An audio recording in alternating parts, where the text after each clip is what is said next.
What's going on, everybody? Dave here, back again. Welcome to my world. Hope everybody had a good short week. It's Friday. Actually, now I think it's technically Saturday, but whatever.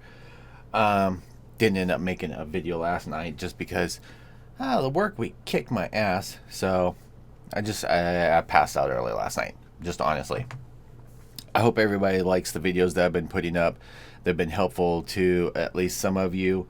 If you want to see more or you have suggestions on other things that you'd like me to explain, show you guys, definitely leave them down in the comments.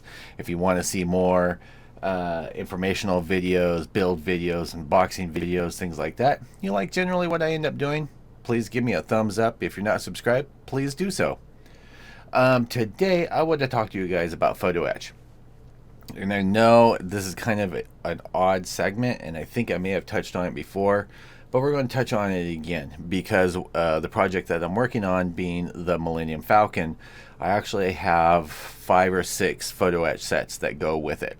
I also have a full Photo-Etch set that goes with the 1/72 Fine Molds version 2, which is actually right here. I wanted to show you guys just the basic tools that I end up using and that you can end up using. They're very affordable, kind of a necessity, especially when you're working with Photo-Etch. What I'm going to do is I'm going to take you down to the table, go over the tools, and I'm not going to do a tutorial on this one. I'm going to do one to follow up as I start using some of the Photo-Etch sets for the Millennium Falcons, because there's more than one. Hope you guys like the content that I've been putting out.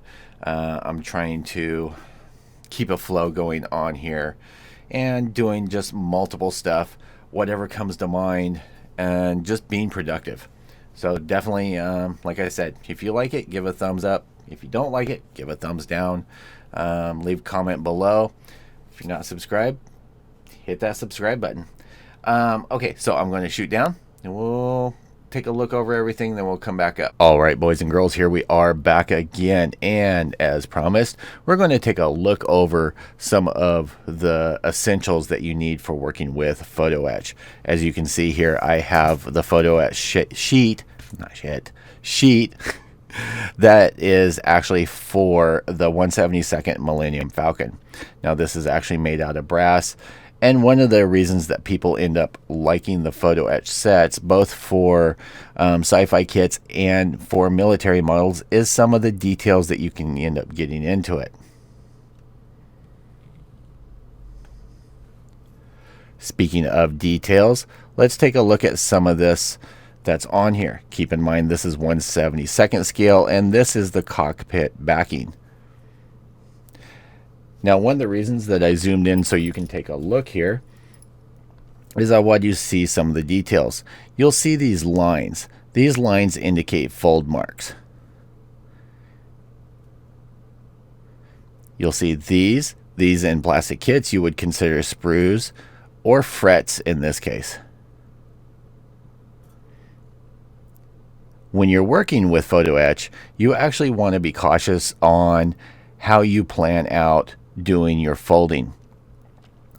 The reason I end up saying that is on this part here, you would not want to start off folding here and working your way around. It would actually be kind of a pain in the butt to do. You'd want to start here, fold this one, fold this one, fold this one, and then over here doing the same. You don't want to do this one, then this one, then this one. It's going to make these impossible.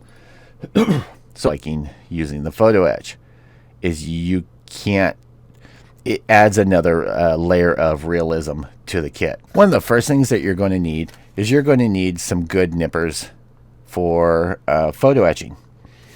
Now, these are Zirons. I get most of my stuff on Amazon. I know I should shop local, but other than the Hobby Lobby that they just opened, my only option is Hobby Town, and they suck. I don't like dealing with the people that work there because they're all idiots. I'll let you take a look at the back here.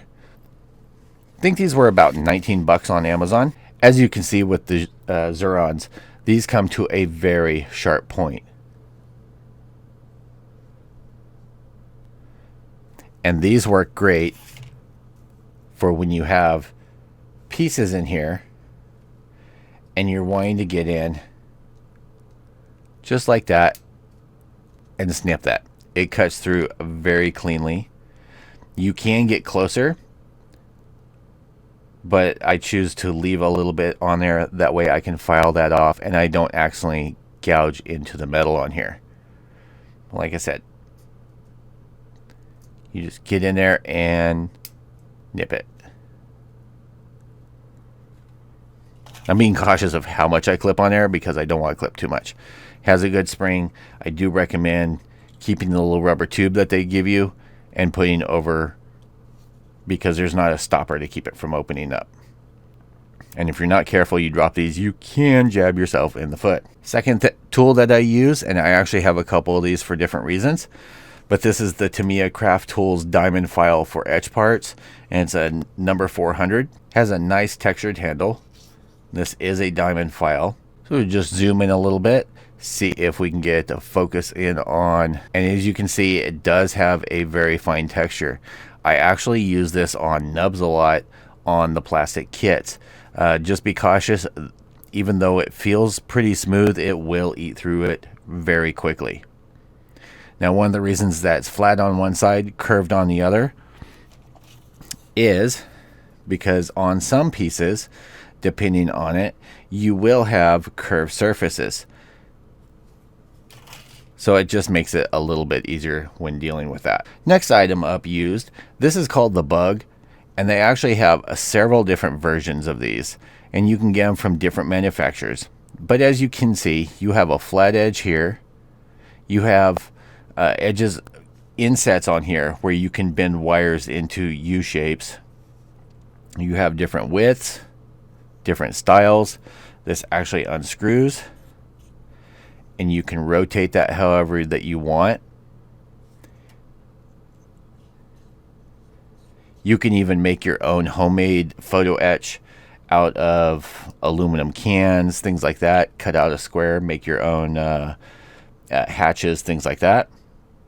I'll show you how this ends up working with some of the folds in a different video.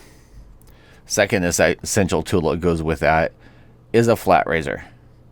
Because once you have your part lined up, whether it be under one of these or whether it be under here, you'll slide this under and then fold up to the angle that you're wanting. But like I said, I will show you that in another video. Last but not least, one of the most important things that you're going to need is a metal primer. You can get some from automotive, but I prefer getting this from Mr. Hobby. They actually make this both in spray can and you can get brushable, depending on what you're most convenient with. You will want to spray this outside in a well-ventilated area because the fumes are pretty strong. Now, I use this when I'm doing any of, say, boosters on a kit or even the photo etch. This is clear. So what this does is it actually etches into the metal, giving it a texture for your primer, your regular primer, paint, anything else to stick to. This is the last step that you end up doing before you get into the photo etching. I hope you guys enjoyed that.